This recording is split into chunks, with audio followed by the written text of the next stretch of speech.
Hello, ladies and gentlemen. My name is Potato Chief, and we got more releases.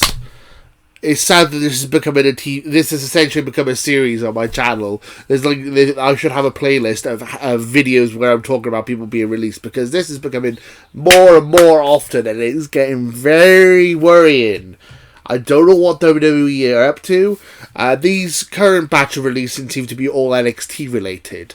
So, we haven't got any huge releases. Probably the biggest one, everyone says, is Bronson Reed. I would say the biggest release is probably Bobby Fish, in my personal opinion.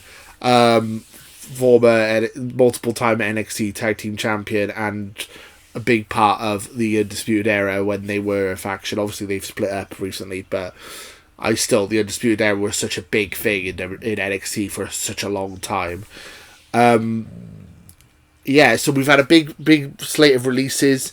I'll go through. I got a list up here of Ringside News. Sorry, not Fightful, Ringside News. So we got Bronson Reed, Bobby Fish, Leon Ruff, Tyler Rust, Jake Atlas, Mercedes Martinez. She's another one a lot of people know.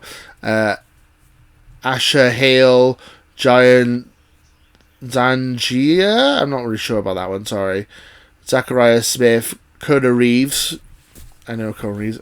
Arias Starlin, and Desmond Troy. So, a lot of those names we might not know necessarily, because some of them haven't really even debuted, but there are also a lot of people on there who are prominent on NXT.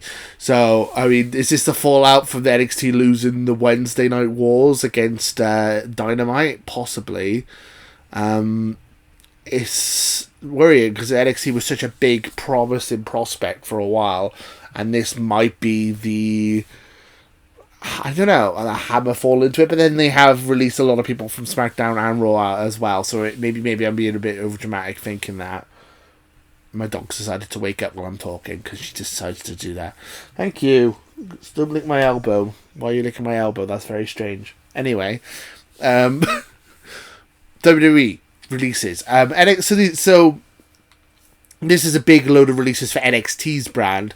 NXT was a bit bloated, so they did need to trim it down a little bit, but this seems a bit excessive.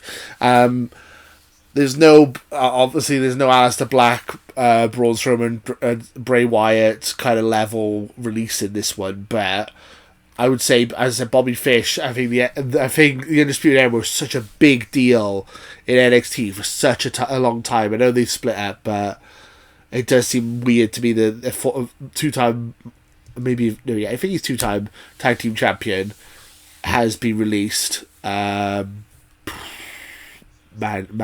Bronson Reed has just been getting used. Mercedes. Kona Reeves was almost a meme, but people know who Kona Reeves is. It's sad. It's sad that we got more releases, and as I said, it's sad that this is becoming a weekly series. It's like, tune in next week to see who else is getting fired. It's not a fun thing to talk about, but I feel it's important for me to talk about it. It's because I talk about wrestling, and this is a big part of wrestling at the moment. WWE had a load of big contracts that they need to offload because they've overspent, but none of these are going to be big contracts. These are all going to be very small contracts, I imagine, because they're all NXT stars. So are these necessary? Was there any necessary reason to fire these people when you're having record profits and you've got hundreds of shows to fill?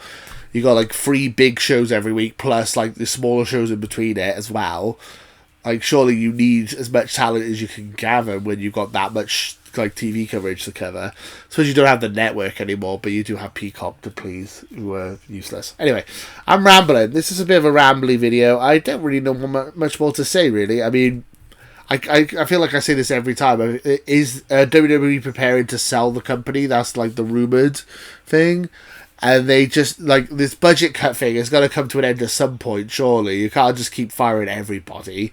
Are we just going to have literally where it's just Roman Reigns and Randy Orton are literally it? They'll be the only 2 superstars on the roster, and they'll just fight each other forever. Because those are pretty much the only 2 superstars I think are safe from firing. And I'll tune in next week and Roman Reigns will be fired. But I feel like those are the only 2 that I feel like they're not going anywhere. Everyone else, I think, is on the chopping block. don't surprise me if I come back next week and it's like Rey Mysterio's gone or Edge is gone or even John Cena. I don't know. It's been a mad run of releases. I don't know what you guys think. Which one are you most disappointed about?